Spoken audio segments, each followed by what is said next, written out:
मनाने के लिए एकत्रित हुए हैं। इसी के उपलक्ष्य पर मैं दो शब्द कहना इसी के उपलक्ष्य पर मैं अपने विचारों के आपके सम्मुख साझा करना चाहूंगी।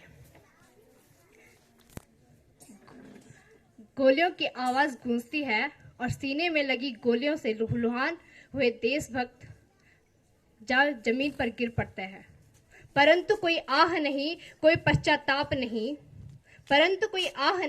कोई पश्चाताप नहीं। बस एक है तो अलौकिक देश है, और उस अलौकिक देश में अटल विश्वास है कि हमारा भारत एक दिन आजाद होगा।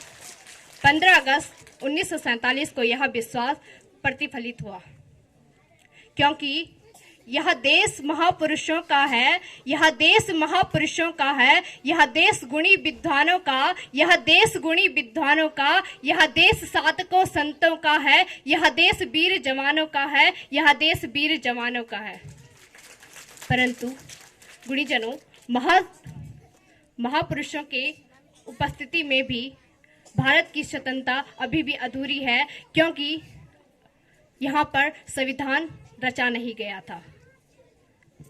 अतः राष्ट्र निर्माताओं के उपस्थिति में यहाँ पर 26 जनवरी 1950 को राष्ट्र निर्माण में संविधान का लागू किया गया, और फिर भी यहाँ पर अनेक विषम परिस्थितियाँ थी, जो कि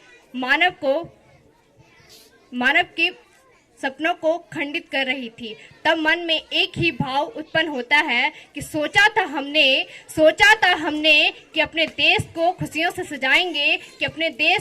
से सजाएंगे, और समता और सद्गुणों से भारत देश को बाहर लाएंगे।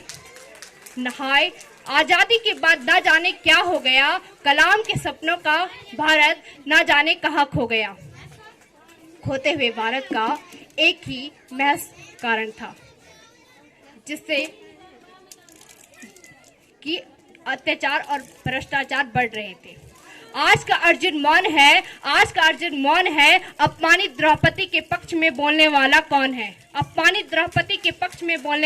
है? गीता में प्रमाणित है कि अवगुणों के समक्ष नहीं